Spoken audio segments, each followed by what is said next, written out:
Hey there everybody, it's Eternal Snowman here with a week 1 recap of what happened during BLT, and we'll be looking at all the series and pretty much briefly going through what happened and then going through one game in each series that was very influential to the outcome of the series.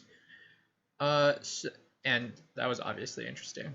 So the first series was the Prehistorics versus the Polyraths.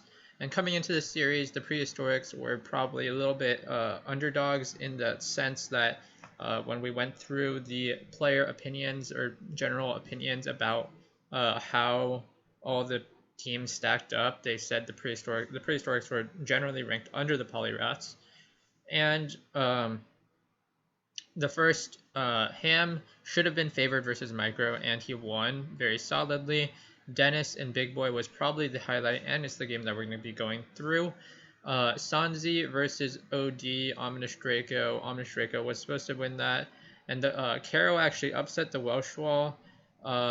Belmont Gabriel versus JR Smash was, I believe, someone else, or Belmont is a sub, so I don't remember who was originally in that slot, but Twixtree was in that slot. And London versus Simbo was a close game as well. And so how this series actually ended up going was that I believe the series was 4-1 entering the weekend, and then Ham, Caro, and London were able to win to bring this back. And it was a very interesting series that was close in many games and contained some upsets, but the big game here was Big Boy versus Dennisthemenace, the OU game, which was going into it the closest and very interesting game. And something very interesting is Big Boy actually brought Polyrath as the symbol of his team, and it was, we can just go straight into the game, and we can see pretty much a Torn T balance, very standard stuff, versus kind of like a Heatran balance, standard outside of this kind of weird Polyrath. Most people would be using Gliscor here, but Polyrath is a serviceable Heatran answer, not the best, but it works, and in fact he reveals it's sub-toxic. His early Toxic Mist kind of sucks for him, but later on in the game, actually, Big Boy gets quite lucky. And he makes a very good play, calling out this double with the substitute, and then he calls out the U-turn here, and actually gets off a Toxic on the Tangrowth, which is very good. And he tries to preserve the Polyrath HP for Heatran later. Heatran is quite good in this matchup as well for Dennisthemenace, because his primary answer, Polyrath, doesn't have that good recovery. On the other side, for Big Boy, his Heatran is not as good. And then Bulu is the answer here for the SD Gliscor, and I don't really know what Dennis was scouting, but I would assume he was scouting Z-move here, and he goes into his Heatran, and Big Boy makes the relatively safe play. I think Earth Power was a very uncommon click there, and so Dennis doesn't want to risk anything, so he goes into his Zam and makes a double. I assume he was trying to catch the Scizor here, which he does. And yeah, he goes Lando, and this is kind of where you see how weak Big Boy's team is to the Heatran, and has to sack something pretty much every time Heatran comes in. But Big Boy is still making progress with the Torn getting somewhat low. And because Dennis didn't mega his previously mega his Alakazam, he doesn't really have a safe switch in here, except for potentially Gliscor.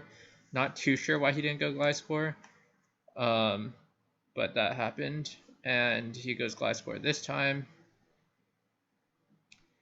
And Big Boy just safely goes into his Tapu Bulu, and here he reveals Bloom Doom, of which Dennis probably didn't believe he had because he previously scouted and didn't believe he would have it, but he actually does.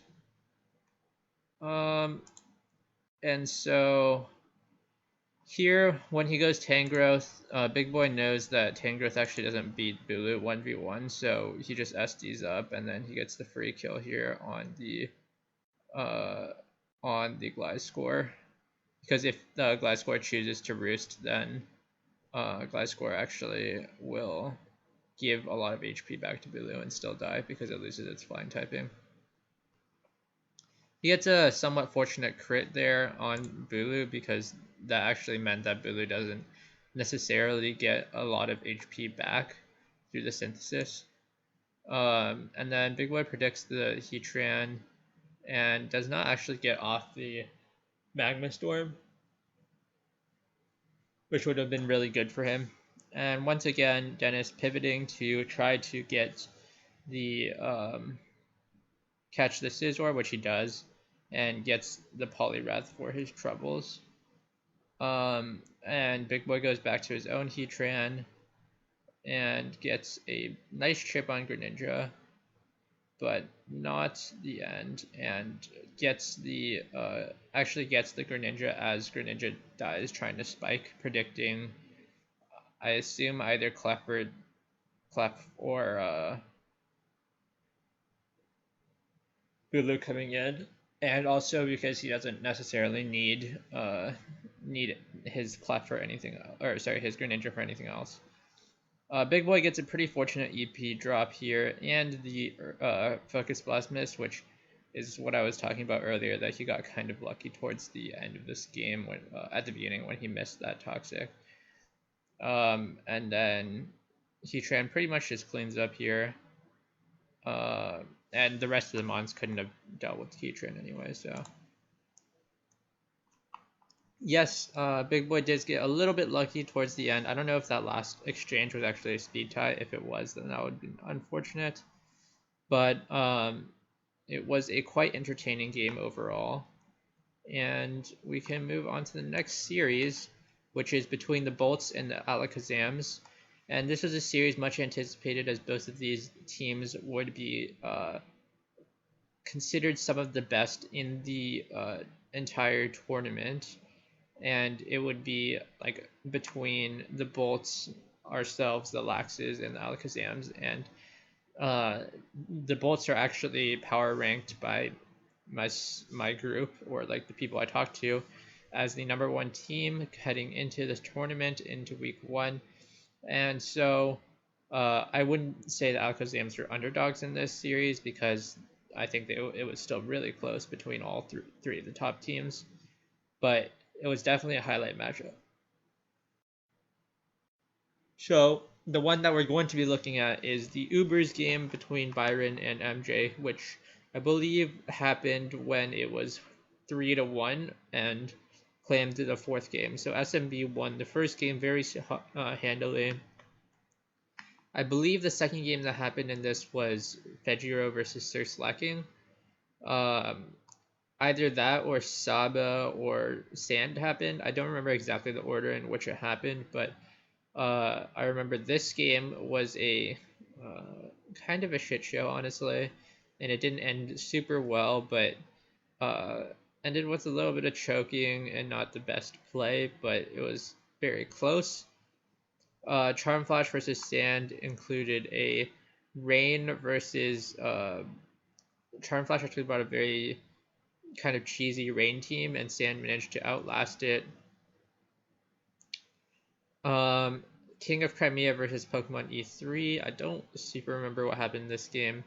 Plaz versus Ziri was a highlight matchup, along with Byron versus MJ, that ended in Ziri winning. However, this game probably wasn't, well, it wasn't a high stakes game necessarily, because Plaz versus Ziri happened after the series had already ended. Same with Osh versus Mail, which Mail I remember bringing some kind of interesting stuff like Archean and Shell Smash Tortuga, which I don't think he would have brought in another setting. And so the game that we're going to be looking at is MJ versus Byron, which is right here.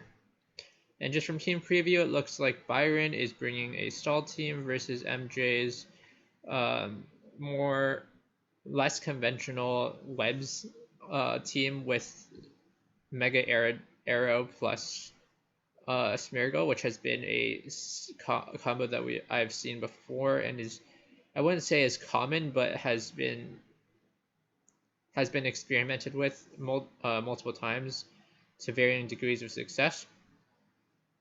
And you can see here that when you look at the matchup, Byron's team is Tyranitar stall, meaning that it utilizes Tyranitar to trap the things that so it allows his other team members to actually not have to run stuff like Shed Shell or like Dark CS in the slot. So I would expect something like Ground CS or Water CS in his slot, and Chansey is chosen over Blissey because of Tyranitar.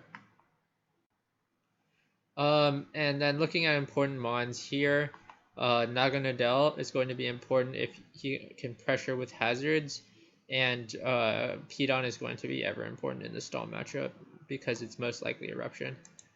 So we lead off with the Sableye, and MJ leads off with Groudon, which is no real surprise. And he gets off a little bit of chip with the Fake Out, and he goes straight to his Arceus Ground, which eats an Eruption. And he goes into his Aerodactyl, which is very safe, as Arceus Ground is now super weakened. MJ gets off an Earthquake, which can barely touch Sableye. And he goes into his Arceus Fairy, and Arceus Fairy is extremely good in this matchup, with only Chansey really being able to consistently stop it. And this time, he has to go into his Giratina with Arceus Ground now weakened significantly. And MJ brings out the tech, the Dragon Pulse tech, for Giratina. And this is extremely good for him since Byron is now put in a really bad position to deal with this Groudon. As Giratina does not run Sleep Talk, so actually every time you rest with it, it's giving free turns, essentially. And so getting this double with Marshadow means that he has a lot of pressure. And so, okay, first off, you see that the Skarmory is Rocky Helmet, which is kind of obvious, but something you should notice is that because Byron is playing a stall team versus MJ has a lot more maneuvering potential because it's less risky for him to take risks, because in the case of if Byron gets any sort of risk wrong, then it means that he will lose the game pretty much because one part of his defensive core will be broken. But for MJ, losing one mon or getting a small advantages, giving Byron small advantages isn't as important because you get a huge amount of reward for stuff like that. So MJ is going to double Naganadel. I'm not too sure. I'm assuming he was predicting Sableye on the taunt, but he goes Naganadel and on Tyranitar, and he just clicks Roar. And Smeargle means freeze Sableye, so MJ takes this opportunity to just paralyze it, as he doesn't have another way to inflict status, so Para is fine. And goes back to his Arceus, which is very good in this matchup. And as Byron goes Chansey, which is not a very solid answer, MJ goes ahead and clicks Nasty Plot again, and just drops a Draco this time on the Roar, actually on the Pursuit. And Byron chooses to actually go into his Sableye, and Naganadel is a huge issue for this team, especially because this damage is actually modest damage. So he's not really able to solidly answer it consistently. And I'm not too sure what this double was trying to accomplish here, going to Tyranitar. Maybe trying to anticipate a Smeargle sack or something. I'm not 100% on why he would do that, but he's forced out with the Tyranitar and goes Skarmory. And MJ goes into his Groudon on the Roost, and Groudon pretty much is given free reign, and he actually predicts the Gira and Naganadel in a really good position now, and here it reveals Modest because of Beast Boost, and so I would assume that he predicts the possibility of it being a he predicted the possibility that Byron would bring Stall. Or I guess it's because it's on a web team, either or. And Byron gets a nice predict here with Sableye on the Stealth Rocks. But honestly, it was just small advantages and it wasn't big enough to actually do anything. And at this point, MJ has pretty much already won, as the rest of Byron's team is pretty much just taunt bait. So, yeah. I would say nice prep by MJ with the potential of dealing with Stall quite well. And it also covers the potential of other teams, since this team isn't necessarily weak to other teams. I think it was interesting team choice for sure, as I'm not actually a huge fan of this specific type of offense where you run 2 suicide leads, essentially. That's kind of what it is, 2 suicide leads. But it definitely can work, and it was shown to be successful for him. So, very, very interesting, compelling match. I actually really like seeing how players deal with Stall. So, playing against Stall, I really enjoy seeing people who are able to play against it, and the matchups against Stall actually I find are very interesting to watch after the fact. Obviously, when you're actually watching the game, it's kind of a snooze because it's hard to sit through these turns that they take a lot longer to play. But watching it afterwards, I think is very much interesting to see how players break Stall. But in the last series,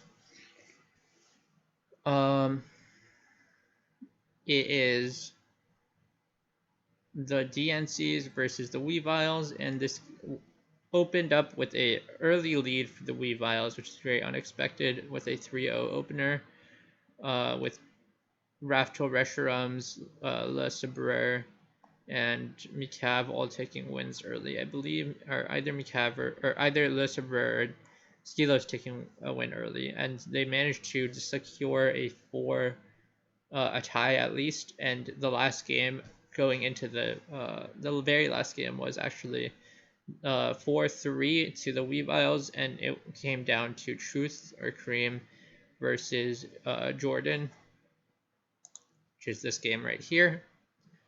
And it was a very close series in general, but I wanted to break this one down as the deciding game, as well as the 2 highest level players playing the match, like the highest level match of the series.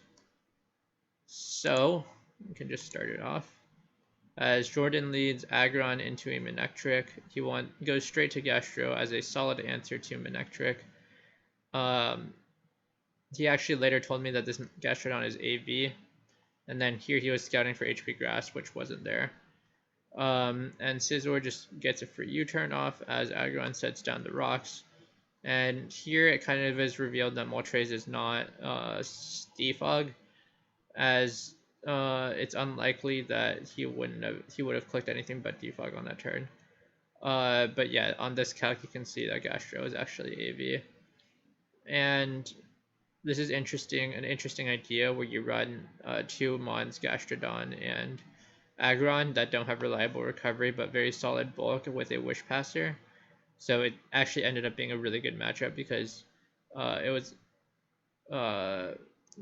Truth's team was really unable to deal with this wish passing and prevent Sylveon from wish passing, which gave a lot of these mons more HP than they should have had. And this is seen here with Gastrodon pretty much just being able to pressure Truth's team very hard. And he goes, and then once again, every time Hydreigon comes in, Jordan pretty much gets a free Sylveon, meaning he gets a free Wish Pass. And so it's very hard for Truth to break anything on Jordan's team. We can just fast forward a little bit with Truth also reveals here that he's not banned on Scizor, although I believe the previous calc would have already revealed that. And kind of just U-turn spams, and it's hard for Truth to really do anything at this point because there's not much for him to actually be able to pressure. So he actually has to sack his Swampert to even deal with the Superior, since he doesn't have a very solid switch in. And this has kind of been the trend of this game, that Truth has to be able to doesn't really have a way to force Jordan to play reactively, and doesn't have a way to necessarily play proactively because Jordan has an answer to all of Truth's mons. Even stuff like this Flame Body Burn actually end up being inconsequential because Sylveon actually has Heal Bell. So because of that, it's very hard for Truth to do anything that meaningful in this match. And this is especially the case when dealing with this Hydreigon, as Truth it actually ends up being kind of a liability because of how it cannot pressure the Sylveon and allows Sylveon to actually get off a lot of different utility things, especially the Heal Bell and the Wish. And Wish passing ends up being very, very good for Jordan in this match. And he actually predicts the U-turn here with Aggron and gets up a layer of rocks. Super risky, but it worked out for him. And Truth really can't do anything, and it's just Jordan's just stuffing him out completely. And another Wish goes off to Gastrodon and gets it back to full health. And it's just really hard. I don't super understand that Latios U-turn, or that Latios double, because Truth would have U-turned to switch anyway, which he does.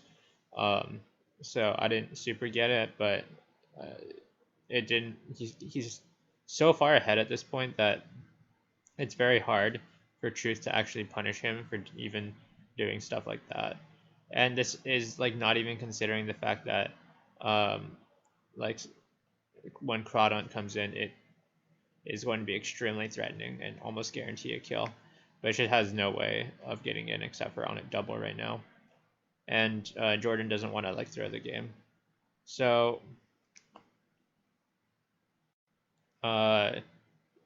Jordan just is continually being able to send these Wish passes, and actually is able to get this one off to Aggron, meaning that all the progress that he had on Aggron previously is gone, and now it's at full health. And not too sure why he wanted to do this, but he actually doesn't end up getting punished for glaring. I didn't too much get that, but I guess that was a play. He wanted to just sack it and be able to get in, or make sure the Moltres is paralyzed. I think it's because he was worried about losing the PP war against Moltres, but yeah. And looks like Jordan is able to pretty much just play reactively at this point, and just kind of deal with different stuff. And here's the turning point. So here he predicts that the Sylveon is going to double here, so he goes ahead and goes Crawdaunt and just clicks knockoff, and everything pretty much dies to knockoff at that point. So he actually, I would assume that he didn't super care if Hydra Draco there, or just thought that the Hydra wouldn't Draco either. Rooster Defog, and he is able to let the Crawdaunt claim 2 kills and speed this game up significantly. And he's just gonna wish into, I believe, the Crawdaunt now. Oh no, he's gonna go into his Gastro, which Truth still cannot really break. And the Stealth Rocks go back up, so that's bad for Truth. He has no longer has a way to actually consistently keep them off anymore, or set his own. So pretty much Rocks are up for the rest of the game for Jordan's, and it's kind of just showing a beatdown here. Well, he ends up forfeiting here, but you can see that it's not really possible for Truth to win, as next time Crawdaunt is able to come in, it's pretty much just gonna be Jordan's game at that point. So it was well played. Pretty much just playing safe, playing to your win cons, and this is like a classic example of a game where you don't necessarily have to make plays to be able to like play well. And so even though Jordan had like one flashy or two flashy predicts, for the most part he just played safe, played to his win cons, and had really good prep, and was able to utilize that to get a win. So that's a good job on his part. So for the last segment here, because BLT week 1 has just ended, obviously means that week 2 is also up, meaning predictions. So I wanted to do predictions, but I didn't really want to do it in a thread, whatever. So I'll just do some quick predictions. MJ versus Micro. I believe MJ is going to win. It's going to be his favor by a lot. Wasn't super impressed by Micro's play last week against Ham. MJ did play well. Male versus Big Boy. Once again, I believe Male, so left side, is going to be winning again. And that is just because Male last week, although he was playing LC, it was in a low stakes game. Male is a lot more comfortable in OU, and I think this is going to be the one where he picks up a W. And while Big Boy was impressive, I still don't think he's matches up super well versus this year's OST champion. Omnis Draco versus Sand. Omnis Draco, I think, will be favored. Sand, I don't know how much UU experience I haven't seen too much from him. Omnis Draco, on the other hand, has been played UU pretty well last week. Not like super outstanding, but he played to his win conditions and played well. The Welshwall versus King of Crimea. I think the Welshwall will bounce back this week after getting cheesed last week. I don't believe that he's going to sit there and take it, and he's going to have some sort of bounce back against the King of Crimea, and he's going to pick up the win this week. Belmont Gabriel versus Snow Jinri. I'm going to be favoring Ziri in this matchup quite heavily, actually. I think Ziri is pretty good. And with his win off Plaz last week, I don't believe he's going to drop a game either this week or the next week versus any of the current NU competition.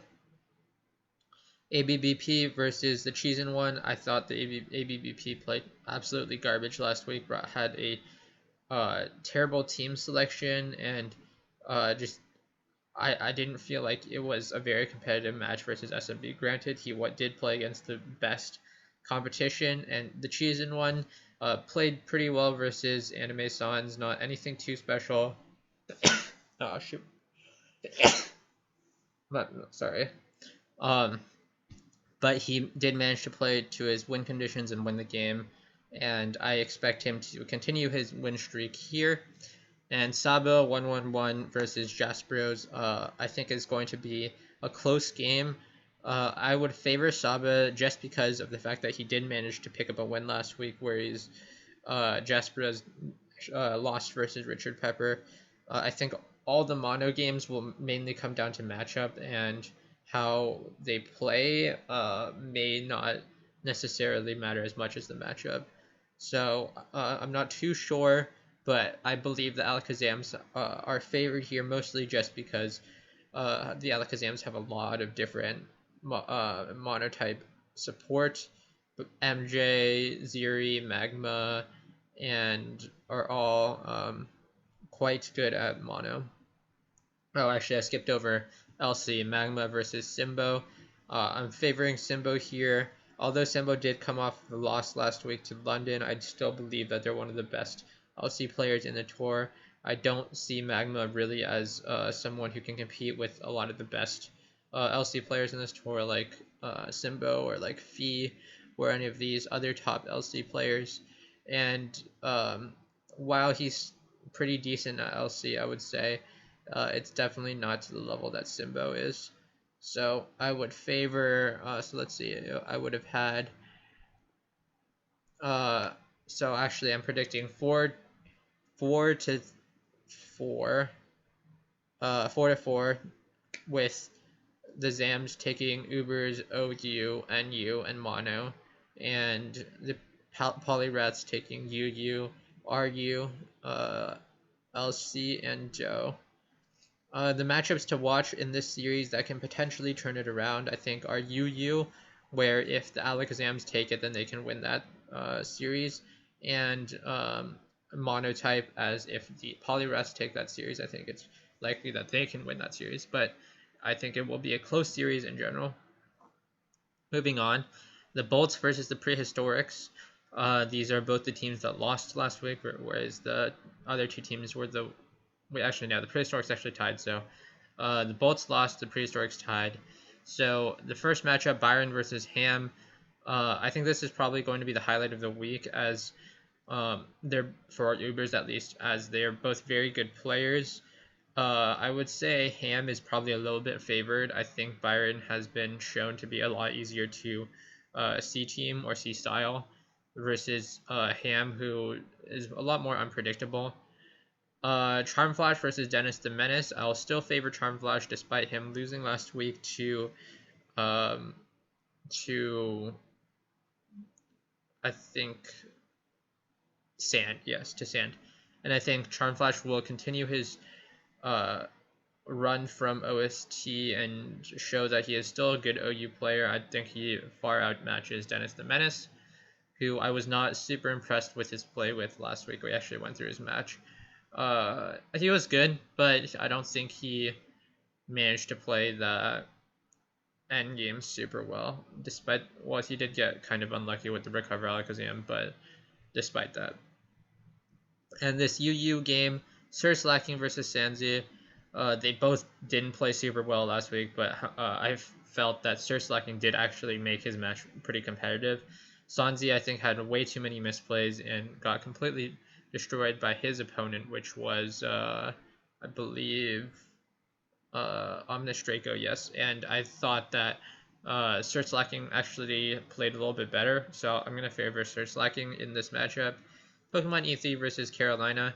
I was kind of sleeping on GDK. I know he is a kind of like old-time player, but I have not had a good experience, I haven't seen that many good things from him as of recent. And that's especially the case when looking at these big tour settings. But after seeing last week's performance, I have a lot more confidence in Karo. So I'm going to actually predict him over Pokemon E3, just having good prep, and that would potentially give him the edge. Plaz versus JR Smash. I think Plaz is probably one of the stronger NU players. However, he actually did get subbed out for Arse9, and I would favor JR Smash over Arse9 here, just as because they are JR Smash has been shown to be pretty good. They didn't play, he didn't play super well last week, but I think that he has the potential to still be a top player. London versus Osh. I think this will probably be the closest, one of the closer matches of the series. I think Osh was probably a little bit favored over London, but I think it'll be close and definitely one of the swing matches. It'll be hard to say completely, as London actually did upset Simbo last week, and I think Osh and Simbo are pretty comparable in terms of skill. So I don't think it's out of the realm of possibility that London picks up another win. SMB versus Anime Sans is going to be probably one of the most one-sided matches. I think SMB is hugely favored over Anime Sans. Mono is Poison Adhesive versus Richard Pepper. I honestly wasn't impressed with both of these, so this I think is a complete toss-up. It really just depends on what player gets the better matchup. So I would say I would predict the Prehistorics to win Ubers, RU, NU because Arsenal got subbed in. And then I would predict the Bolts to win OU, UU, and Doe, and then LC and Mono are going to be the throw-up matches that really decide the series. So moving into the next group, I'm not going to predict my own bracket, but I will predict the Weaviles versus Blastoises, and the Weaviles coming off a win. Raftel Reshrooms versus Tote. I know Tote lost last week to myself, but I do still think that he's a much better player than Raftel Reshrooms, who I think is like average at best, and average for BLT standards at best. I mean, and honestly, the Uber's pool has been really weak on our side, but I do think Tote is a little bit favored. I think he has more chances to win this, especially if he's able to adapt more and not pretty much bring the same team as he always does. Lustabur versus Halamon. Halamon played pretty badly last week, in my opinion, and I think Lustabur played decent. He was able to take the win versus Beds, and that's not necessarily an easy thing to do, as Beds is a relatively experienced tour player. So I would favor Lustabur. Jordan versus Naruto Sage, I think, is going to be the highlight of this specific series. I think Jordan is going to be favored slightly after his big win on Truth, and I think I've been very impressed with his play as of late, but I wouldn't count out Naruto Sage at all, as he's definitely one of the top UU players of the tour, and is definitely going to be one to watch out for, so I do think this is going to be close.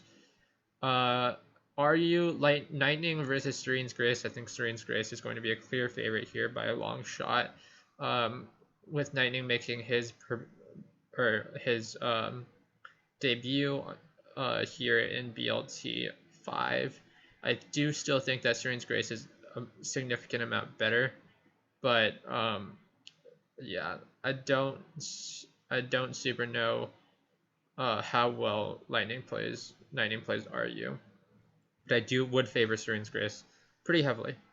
NU Akiko versus Skilos is also going to be a relatively close match. I think Akiko is slightly favored over Skilos, but it's going to be definitely close. Both players are relatively experienced NU players, and I would say Akiko I would give more of an advantage just because he does have more experience in like the modern NU as opposed to Skilos, whose heyday and prime was more so prior to Gen 7. Macav versus Luthier, also going to be a very close match. I think Macav has proved that he can hang with the best of them after beating Fee last week. And Luthier did play decently up until the very end and actually choked away his game versus Ninja Dog. So I think it's going to be a close series close game between them. I would say it's also quite close and potentially a toss-up. King Leo versus Rafua. I think King Leo is favored here, even though King Leo did lose to Frisso last week. I believe he is better than Rafua, who lost to Silver last week, while also bringing like kind of a sample team, which is very suspect for a tour game. So I would favor King Leo just by playing ability and stuff. Peachy Clouds versus Raj.Shoot. I think Peachy Clouds is actually favored here. And I don't super know what is going to happen, but once again, it's mono, and like matchups determine a lot of how the game goes. So when looking at it as a total, I believe the Blastoises will win Ubers, RU. I think they're favored in NU as the three games, where the Weaviles are going to be favored in OU, UU, Doe, and Mono. And I think that UU, NU, LC are all games that can turn, and I think LC is probably the closest where I can't really decide between who is going to win. So that's going to be it for predicts, and also for the entire video. I hope you guys enjoyed. I will be uploading my personal game from week 2 against Good, which I'm going to be playing NU this week, so look forward to that. And I'll be uploading that game after I finish playing it. I don't know exactly when. And so, yeah, thank you guys for watching, and I hope you guys enjoyed. And I'll see you guys next time for some more BLT content.